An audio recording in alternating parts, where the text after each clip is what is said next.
విజయనగరం జిల్లా భారతీయ జనతా పార్టీ కార్యాలయంలో వెస్ట్ బెంగాల్, పుదుచ్చేరి, అస్సాం, కేరళ, తమిళనాడు ఎన్నికల ఫలితాలు స్క్రీనింగ్ ప్రొజెక్టర్ ద్వారా రాజేష్ వర్మ, రాష్ట్ర కార్యదర్శి రెడ్డి పావని, ఆంధ్రప్రదేశ్ స్టేట్ డెవలప్మెంట్ స్టే party irrigation corporation board director Kotagiri Narayana Rao, Andhra Pradesh Nagavamsa corporation director Kondalchi Subba Rao, జిల్లా ప్రధాన కార్యదర్శులు పతివాడ రాజేష్, వేమకుటి గిరిబాబు, జిల్లా పాదాధికారులు, వివిధ మోర్చాల నాయకులు, జిల్లా, నియోజకవర్గ, మండల నాయకులు, కార్యకర్తలు వీక్షించారు. అనంతరం పాత్రికేయ మిత్రులతో ఉప్పలపాటి రాజేష్ వర్మ, రెడ్డిపావని మాట్లాడుతూ పశ్చిమ బెంగాల్, అస్సాం, పుదుచ్చేరి రాష్ట్రాలలో భారతీయ జనతా పార్టీ సాధించిన విజయానికి హృదయపూర్వక శుభాకాంక్షలు తెలియజేశారు.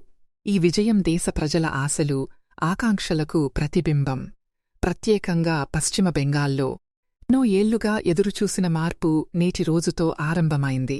ప్రజల సంకల్పం గెలిచింది. అభివృద్ధి, పారదర్శక పాలన వైపు బెంగాల్ అడుగులు వేస్తోంది. ఈ విజయం కేవలం రాజకీయ విజయం కాదు, ఇది ప్రజాస్వామ్యానికి వచ్చిన మహావిజయదుందుభి.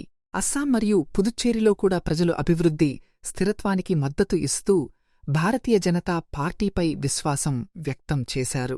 ఈ విజయాన్ని సాధించిన పార్టీ నాయకత్వానికి, కృషి చేసిన ప్రతి కార్యకర్తకు మరియు ముఖ్యంగా ప్రజలకు హృదయపూర్వక అభినందనలు తెలియజేశారు. అనంతరం స్వీట్లు పంచుతూ బాణాసంచి కాల్చి సంబరాలు జరుపుకున్నారు.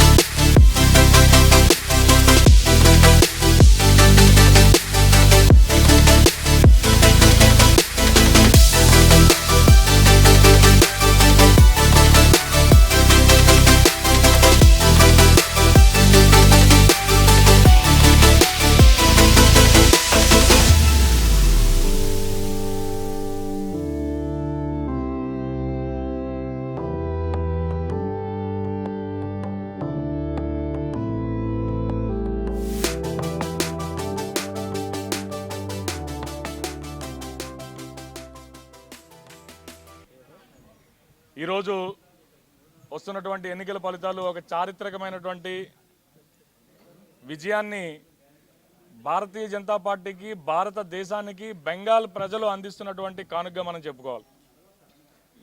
భారతీయ జనతా పార్టీ వ్యవస్థాపక అధ్యక్షులైనటువంటి శ్యామాప్రసాద్ ముఖర్జీ గారు కన్నటువంటి కలలు ఈరోజు సాకారమవుతున్నాయి. పశ్చిమ బెంగాల్లో కలకత్తా విశ్వవిద్యాలయానికి వైస్ ఛాన్సలర్గా పనిచేసినటువంటి శ్యామాప్రసాద్ ముఖర్జీ గారు మా పార్టీ యొక్క వ్యవస్థాపక అధ్యక్షులు. అటువంటి బెంగాల్లో స్వాతంత్ర్యం వచ్చిన తర్వాత మొట్టమొదటిసారి భారతీయ జనతా పార్టీ పశ్చిమ బెంగాల్ పీఠాన్ని కైవసం చేసుకున్నటువంటి విషయాన్ని మనందరం గమనించాలి. బంగ్లాదేశ్ నుంచి వచ్చినటువంటి చొరబాటుదారుల్ని ప్రోత్సహిస్తూ గతంలో కమ్యూనిస్టులు కానీ తర్వాత వచ్చినటువంటి మమతా బెనర్జీ తృణమూల్ కాంగ్రెస్ పార్టీ అని పేరు చెప్పుకుంటూ సాగించినటువంటి దాష్టికమైనటువంటి ప్రజల యొక్క ప్రయోజనాలను పూర్తిగా విస్మరించి రౌడీయిజం, గుండాయిజం తోటి రాజకీయాల్ని నడపాలి అని చెప్పి ఆలోచనతోటి వాళ్ళు ప్రభుత్వాలు నడిపినటువంటి తీరును మనందరం చూసాం. ఈరోజు జరిగినటువంటి ఎన్నికలు ప్రజాస్వామ్యానికి, రౌడీయిజానికి మధ్య జరిగినటువంటి యుద్ధంగా దీన్ని మనం చూడాలి. అంతిమంగా ఈనాటి యుద్ధంలో ప్రజలు గెలుపొందారు. ప్రజాస్వామ్యంలో ప్రజలు ఓటు వేయడానికి కూడా ఇబ్బంది కలిగినటువంటి పరిస్థితుల్ని బెంగాల్లో కలిగించినటువంటి మమతా బెనర్జీ అటువంటి పరిస్థితులు ధీటుగా తట్టుకుంటూ, ముఖ్యంగా పశ్చిమ బెంగాల్లో చూసినట్టయితే ఎంతోమంది మా భారతీయ జనతా పార్టీ కార్యకర్తల కుటుంబాలు జీవితాలని కోల్పోయినటువంటి పరిస్థితి. ఎంతోమందిని హత్యగావించారు వాళ్ళు. గతంలో కమ్యూనిస్టులు కానీ తర్వాత వచ్చినటువంటి తృణమూల్ కాంగ్రెస్ గుండాలు కానీ ఎంతోమంది మా కార్యకర్తల్ని బలిదానాలు ఏవైతే జరిగాయో బలిదానాల మీద వచ్చినటువంటి భారతీయ జనతా పార్టీ విజయం ఇదంతా మామూలుగా రాలేదు. అంతేకాదు ప్రీతమ ప్రధానమంత్రి నరేంద్ర మోదీ గారి మీద నమ్మకంతో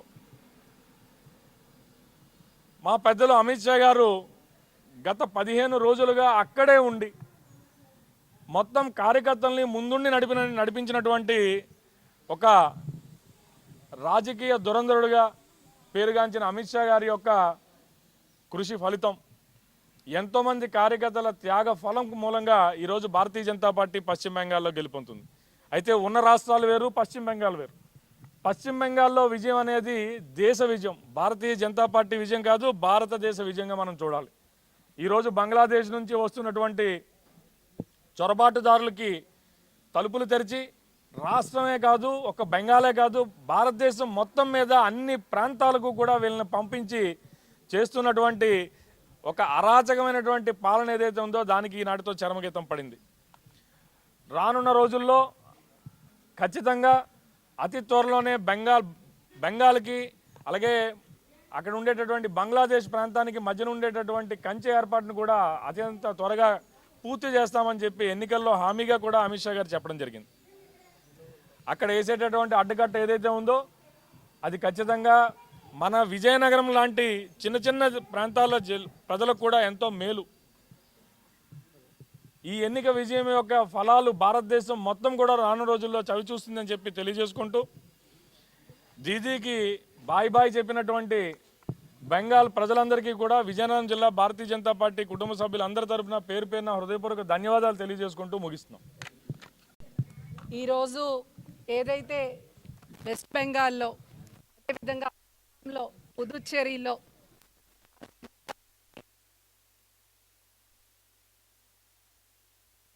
ఒక ఏదైతే అరాచకం ఉందో అరాచకమైన ప్రభుత్వం మీద ఇవాళ ప్రజల యొక్క గెలుపు, ముఖ్యంగా ఏదైతే మహిళా రిజర్వేషన్ బిల్లుని అడ్డుకున్నటువంటి వాళ్ళందరికీ కూడా ఇవాళ బుద్ధి చెప్పినటువంటి ఘనత ఈ భారతదేశ మహిళలకు దక్కిందని చెప్పి ఈ సందర్భంగా తెలియజేస్తున్నాను. ఒక పక్క దీది, ఒక పక్క డిఎంకే స్టాలిన్, వీరంతా మహిళా రిజర్వేషన్ బిల్లును అడ్డుకోవాలని చూశారు, అడ్డుకున్నారు. అయితే ప్రజలందరూ కూడా నరేంద్ర మోడీ గారి వైపే ఉన్నారు అని చెప్పి ఈ ఎన్నికలు సుస్పష్టంగా తెలియజేస్తూ ఉన్నాయి. ఈ ఎన్నికల ఫలితాల ఆధారంగా ఇవాళ దేశంలోనే భారతీయ జనతా పార్టీ ఒక ప్రభంజనంగా ఏ రాష్ట్రంనైనా భారతీయ జనతా పార్టీ కైవసం చేసుకోగలదు అనే ఒక నిదర్శనం ఇవాళ వెస్ట్ బెంగాల్లో భారతీయ జనతా పార్టీ యొక్క విజయం. దానికి అనుగుణంగా ఇవాళ మా విజయనగరం జిల్లా పార్టీ ఆఫీసులో అత్యంత ఆనందంగా సంబరాలు చేసుకుంటూ ఉంటున్నాం. త్వరలో మిగిలిన రాష్ట్రాల్లో కూడా కంప్లీట్గా కాంగ్రెస్ విముక్త భారత్ చేయాలి అని చెప్పి ఏదైతే మేము ప్రయత్నం చేస్తూ ఉన్నామో త్వరలో అది కూడా సాధిస్తామని సందర్భంగా తెలియజేస్తున్నాను.